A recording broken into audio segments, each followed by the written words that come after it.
think it's live. I think it's live. Pretty sure it's live. All right. All right, everybody. This is Brew Minds Live. A little different than usual. Jesse usually runs the technical stuff. He's not with us tonight because he shaved his... I can't believe he did not come out to meet me. Well, Jesse's banished. He shaved his beard. I saw. So he's not allowed back. I didn't recognize until him. He regrows his beard. He also wore contacts. Mm-hmm. I was like, why did Jesse put this picture of this strange man on his Facebook wall? Yeah. Oh my God. He shaved his beard and wore contacts. I'm not okay with this. Yeah. So Jesse's currently banished. That's why we're running off of my phone right now instead of the nice fancy setup that Jesse has. But I'm Tom Aguero with Brew Minds. I'm here with Rick Armon from the Akron Beacon Journal. And we are here at Fretboard to talk about Rick's new book, The 50 Must-Try Craft Beers of Ohio. It came out a week or two ago. It hasn't been that long. It's available at Mad Tree right now and wherever better books are sold, wherever the best books are sold. So this is your second book, right? Second book. The first one was Ohio Breweries back in 2011. Which is horribly out of date, right? Horribly. Right. I would think it's wonderfully worse. Out of date? Yeah, I know. It is. It's way out of date. I actually tell people don't buy it unless you want to read the stories. The stories are still fine. It's a good point of history. It is. I mean, you can get like good stories about Wooden Shoe and JF Walleyes. Breweries that no longer exist in the state. Because 2011 was before the boom. Really. Yes. That was before I was writing about beer. It was funny because it was there were 49 breweries in the state at that point. And what do we have? Like well over 200 at this point. And 43 in Cincinnati.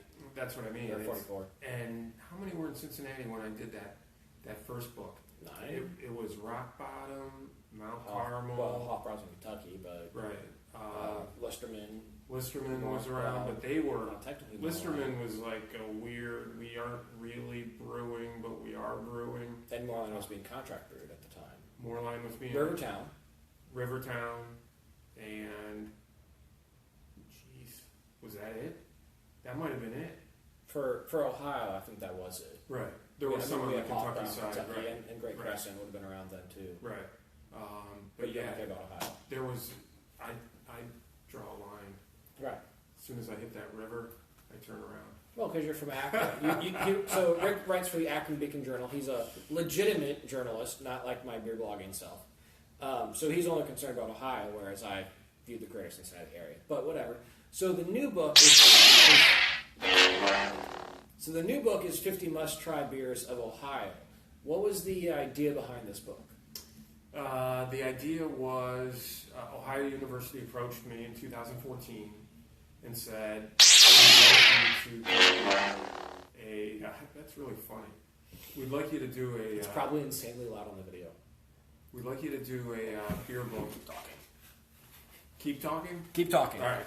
They said, we'd like you to do a beer book. And I said, okay. And the first book I did was, a travel book. So I wanted to do something really different. And I was looking at 1,001 beers you must try before you die, or you must taste before you die. Okay. You know that book? Yeah. It's a cool book. It's worldwide, and I think it's 1,001 beers. And I thought, you know what? I want to do this on the state level. So I started putting together a list of, I figured maybe I could do 50 beers at that time. And again, this is 2014. Really before the latest boom, so there's been a huge spike since then. Yeah, in the past 3 years is... Right. Well, in the past 2 months, right. Cincinnati's gotten 4 new breweries. Right. And we are here at Fretboard right now, enjoying some Fretboard beers, because Rick's in town for a limited time, so we have to check out the new breweries while he's here. That's all right. This is why we have Jesse for the technical things, and I should not be alone on my own. He's going to chastise me about this, but he doesn't have a beard, so he's not important. So it's the 50 must-try craft beers, not the 50 best. Not the 50 best. Why didn't you do the 50 best? Because my 50 best is going to be different from your 50 best. That's true. That's different from Jesse's. Oh, I shouldn't say his name. Well, he doesn't that have a other beard, so. that other guy's Right. 50 best, different than everybody else's 50 best. So I tried to find beers that were not only award winning, but beers that were incredibly popular, and beers that were just downright unusual. And it's funny because, again, I put together this list in 2014. I think there's a heck of a lot more unusual beers at this point with all the new breweries coming out than there were even 3 years ago. And before I forget, I got to make sure that you get credit too, because I leaned on you and also Pat Woodward for Pat's advice. Pints. Pat's Pints. Currently ex-Pat's Pints while he's in England, but he'll be back in Ohio soon enough. For advice, you know what I mean? And like, I can blow into town, I can visit these places, but you guys also like really helped me with the list and narrowing things down. And one of the other things in the book is it's not just 50 beers, but I put together like, if you like this beer, here's 5 other Ohio beers you might like. So, and you've also got 10 interesting breweries and 10 brewers, right? I mean, it's not just a list of beers. No, because again, if it was just that, it'd be like a very short book. Right. I mean, whoop, you're done. So I did like 10 cool breweries to visit, and obviously Rheingeist here in Cincinnati is there. I mean, that's such a spectacular space for that. Oh, yeah. I did 10 influential Ohioans in the beer industry, in the craft beer industry, and I also took a look at 10 the stories behind 10 of the coolest brewery names in the state. Urban Artifacts in there, Ben Tom is in there from this area, and I took a look at 10 quintessential Ohio foods and paired them with a beer. So that was a lot of fun too. So I got to drink as much as I could and eat as much as I could around the state. So now, what was one of the challenges in writing this book? I know we talked a lot over the course of this about breweries closing or things like that. Was that probably the biggest challenge for you? Yeah, I mean, the biggest challenge was like places. Well, here's an example. I used Cellar Rats, which as one of the coolest brewery names. And back then, it's really neat. It's a winery brewery up along Lake Erie, and the Cellar Rat is the guy who has to toil in the cellar at the winery. So they call it Cellar Rats Brewery. They were so proud of it. There was a rat as the logo, and I went. I did an interview with them, and they're like, everybody hates our name. Nobody likes our name. No restaurants want to carry us. No bars want to carry us because nobody wants a rat in a restaurant. Kind of makes sense. Ratatouille aside. Sure. And so they basically said, we're never changing the name. And then they changed the name. And now they're Double Wing Brewing Company. But like, they were featured in the book, and I had to scrap them and find somebody else, and that's where Bad Time slipped in at that point. And there were other challenges where I had some beers that I thought were interesting and unusual, like Main Street Grill's Birch beer or Shroominess. I love that beer. I mean, # Rip Blank Slate. Right. That caught me off guard, and I think everybody else it too. Was, yeah. Didn't I email you? Like, was I the one who told you that? I think so. Because that was a fucked up day. Because I remember I knew it was in the book, and I was like, "You're gonna have to update your book." And you're like, "What do you mean?" Like, the book is gone. It's like published. So Blank Slate gets a mention in the book, and I think there's a couple other Blank Slate beers that are highlighted as well. But Shroominess, I don't know what you thought about it. I really thought it was a phenomenal beer. A brown ale with shiitake mushrooms. Page 89. Must try Ohio craft beers. Right. It was a must try Ohio craft beer. Did you enjoy that beer? I thought it was phenomenal. Personally, it's not a me beer. I think it was very, very good for what it was. It was a very interesting use of shiitake mushrooms. Right. One of my favorite memories about Blank Slate overall, and especially about Shroominess, is I think it was the first year Blank Slate was open. He brought Shroominess to the Cincinnati Winter Beer Fest. but it had not cleared TTB approval yet for having shiitake mushrooms. Okay. Now that's an okay ingredient. You could make it with shiitake mushrooms and not even matter. But 3 years ago, he couldn't serve it technically. But it was an incredible beer. It had this great earthy complexity to it. It had shiitake mushrooms. Who brews a beer with shiitake mushrooms?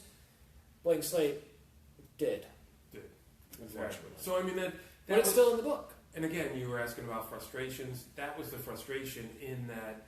I mean, here at the time, I put together the list in 2014. Turned in the first list. Turned in the manuscript in 2015. The book was supposed to come out last year. So, as you know, and I know, nothing has changed in the industry. I think you sent me a rough draft in like March of, I think it must have been like March of 2016. It was, because I was in North Carolina with a friend of mine, and it was like 10 o'clock at night, and I got this email, and I was like, holy fucking shit. And I was so excited. And he's like, what's going on, man? He's like, my buddy just wrote this fucking book, and this is the first rough draft. And so that was over a year and a half ago, and here I am holding some dead trees, which is really awesome. I mean, that's... Yeah, it was a ton of fun to do. Well, you got to go to like every brewery in Ohio, which would be nice. Exactly. I haven't been to everyone in Cincinnati, let alone Ohio. What? Yeah, I'm busy. You're working your way around. I am. I'm slow about it. So, yeah, I mean, I no one's paid me to do it either. So. At some point, I would like to visit every brewery in Ohio, but as you know, every time like I go somewhere, like 4 more pop up. Right. I mean, you get down here I feel like every 3 or 4 months you're down here. Mm-hmm. And in that time, we've gotten like 6 new breweries. Right. And so this is your first time at Fretboard. Right. We're probably going to go to Queen City Brewery, Cincinnati, or maybe March 1st. And then, Right. But they're still 13 below. They're still Grainworks. Right. And that's just Cincinnati, let alone Dayton or Athens or Toledo area, right? Right. Or the random boo-foo town in some farm community that has their first brewery. Right. And I mean, one of the things that I really like to do is I like to travel. Mm-hmm. So I love going to but visit only in breweries. Ohio. Yeah. Mostly in Ohio. Well, I do vacation outside of Ohio, but I love taking like weekend trips to visit places. And, visiting new small towns. I love going to small towns here in Ohio. Oh, yeah. We have a lot of them, so that's good. I joke with people before I started this, like, doing this research and everything. Did you know there's a Hicksville, Ohio? I mean, if someone told... I know there's a Gaze Port. Oh, I did not know that. It's down the river. They don't have a brewery, so I don't know. Not yet. Not yet, right. But, I mean, if somebody told me, Hicksville, Ohio, and this is no poor reflection on the community, I would think that's got to be a joke. Who names their town Hicksville? But there is a Hicksville, and there's a brewery there. It's 2 Bandits Brewing Company. So I went there. It's a very nice, very small little town on the Indiana border, and they have a brew pub there. So it's great. I loved visiting that. So at this point, I don't know when the heck we're going to see like an end to this explosion because the neighborhood brewery and the small town brewery, there is so much room for growth. Oh yeah. At this point. I mean, I know 2 or 3 more people in Cincinnati alone who are going to be should be open before the end of this year.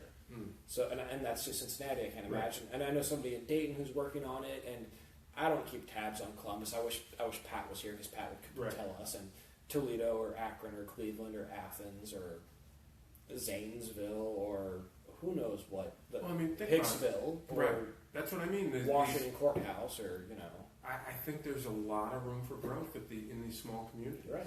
So, and again, even at the neighborhood level, in the big cities where, this suburb doesn't have one, and somebody can go in and own that suburb. Right. I mean, I think that's very true in Cincinnati, where we're in Blue Ash right now at Fretboard, but you've also got Queen City Brewery Cincinnati and March 1st in Blue Ash, and then you've got Fibonacci over Mount Healthy and 13 lots. I'm not sure what part of town they're in. Lots? 13. 13 lots? Oh, no, 16 lots, 13 below. This is confusing, right? So 16 lots in Mason, 13 below out west, and I don't even know what community is out west, but there's a lot of small communities in Cincinnati, like Brink. I don't even know what part of town that is. Whatever. There's a lot of small communities in Cincinnati that can be served by a very small brewery, and that's just Cincinnati, let alone the rest of the state.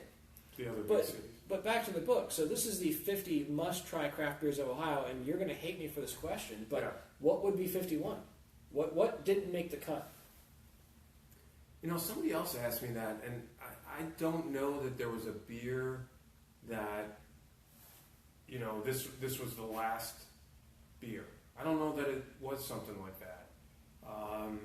Unfortunately now, like I go out and I visit breweries and new places, and I think, oh, well, maybe that one. Well, when did you stop writing this? When was this finished, as far as you're concerned?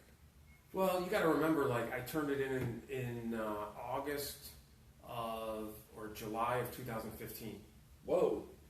Now we were making changes after that. But I did make changes and updates. But basically, it was done.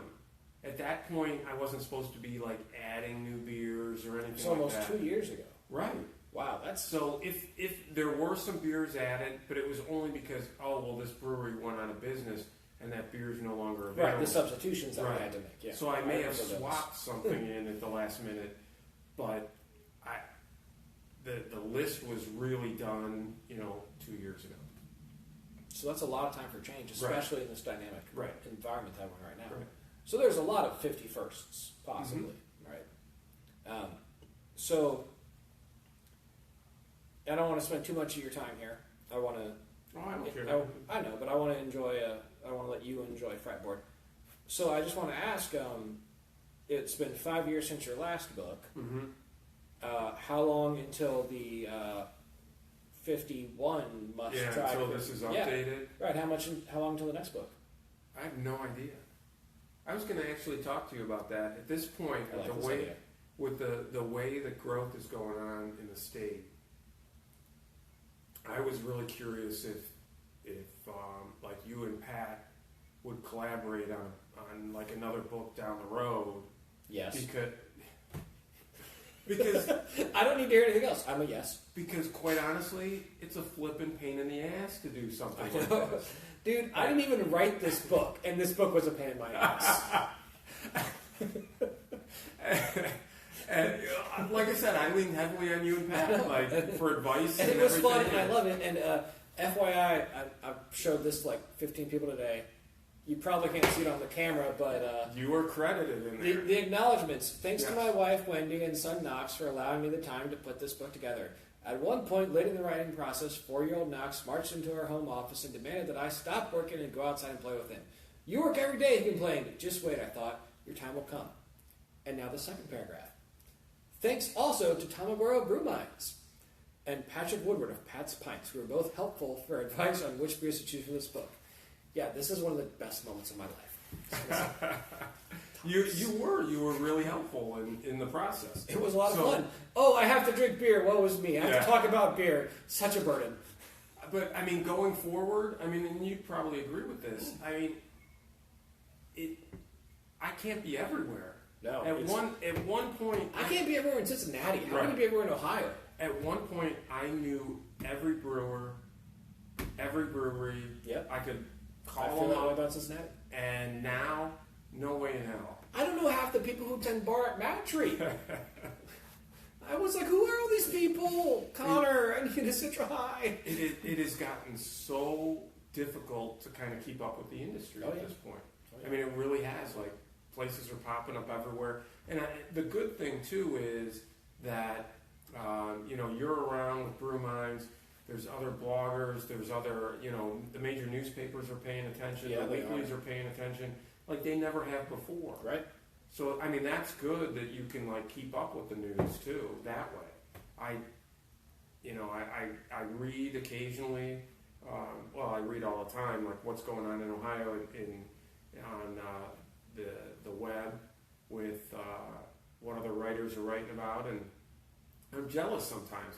But I got to realize, and I'm sure you do too, I can't write every flippin' story in Ohio because you can't at this point. Your job is actually as a writer. I still work email most of my days. I spend my time fixing email, but I can't write half things I want to, and I'm sure. You've got to write about. I've seen some of the stuff you write in Academic Journal, some random news stories and openings, I read highway stories, yeah. Right, and in your spare time, it seems like you get to write about beer. Right. But every single Friday, I always look forward to the 5 questions with whoever about whatever, and we've gotten lucky. This week was 13 below, Right. and 2 weeks ago was March 1st. Right. And so I always, whenever it's a Cincinnati or Dayton brewery, I always share the 5 questions with, and I think they're great. I love the March 1st, the what beer do you wish you brewed? And Kevin said Miller High Life, because I'd be great, I'd be rich, and I could open a brewery for people who aren't smart and don't do things well, which is like a Zoolander reference, which was awesome. Because people never answer that question too well. Oh, I wish I brewed this beer or that beer or whatever. There are some really good answers on that. Yeah, That I find. There's some fun ones. Dick answered that it was Boston, lager. Right, yeah, Boston Which lager. I think is a great, answer. It really is. And if he had brewed that, he would be a billionaire. I mean, Right. Jim Cook is literally a billionaire, so. Well, I should ask you, what beer would you want to make? Oh. If you could go back and, what beer would you make? Be the inventor of?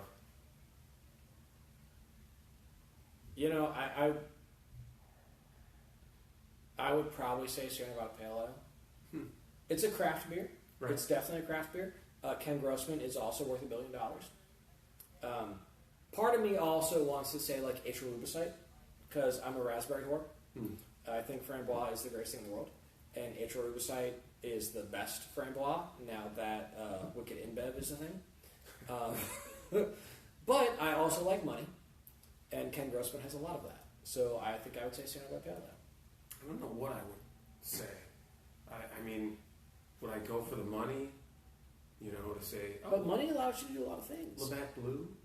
I mean that's why I went for Sierra Nevada Pale Ale. Right. I'm not going to go Miller High Life. I don't know. Or Bud Light. I mean, if I wanted money, Bud Light would be the go-to on Coors money. Light, But right. Sierra Nevada Pale Ale is still an incredible beer. I mean, I drink Sierra Nevada Pale Ale on a regular basis. You know what? And this is an Maybe I'd say Mystic honest answer, what I would go Sweet. for? Alaskan smoked porter. That's a damn good beer too. I love that. Sadly, not available in Ohio though. Yes, it is. What? Yep. I missed that. Alaskan is now distributed in Ohio. I shouldn't doubt you. There's a case. You of are it. right. There's I'm a wrong. case of it in my basement that says it is. Okay. Maybe it hasn't hit Cincinnati yet. I mean, it is. Sometimes they roll across the Sure. state. Yeah. Anyways, just to wrap things up, I'm Tom Aguero from Brew Minds. This is Rick Armon from the Akron Beacon Journal. His new book, 50 Must Try Craft Beers of Ohio, available wherever better books are sold. I will try and get a link up to it whenever I get around to doing this sometime this week or next week. It is available at Mad Tree still. They've got a couple copies left. You are going to be where tomorrow? Books by the Bank. So this is Friday night, the October 26th? 27th. So October 28th, Books by the Banks at Duke Energy Center, right? Convention Center. Duke Convention Center, Saturday at, what did you say, 9 a.m.? 9 I think the doors open at 10, and I think it runs till 4 o'clock, so I'll be there signing books too. So if you're watching this live right now on Friday night, you can stop by Duke Energy Convention Center tomorrow, pick up a copy, get Rick to sign it. You can find me later. You can find me later, and I will sign the acknowledgements page because I'm on it, which is fantastic. But yeah, thank you so much, Rick. Oh yeah, thank you. I appreciate you spending the time to do this video, and I appreciate your friendship, man. Oh yeah, thank you. And I'm sorry Jesse wasn't here to do the more technical things. Well, but he's growing his beard. He doesn't have a beard or glasses. Exactly. So. He's not allowed back until he has a beard. And I hope one of those texts is from me because that'd be fantastic.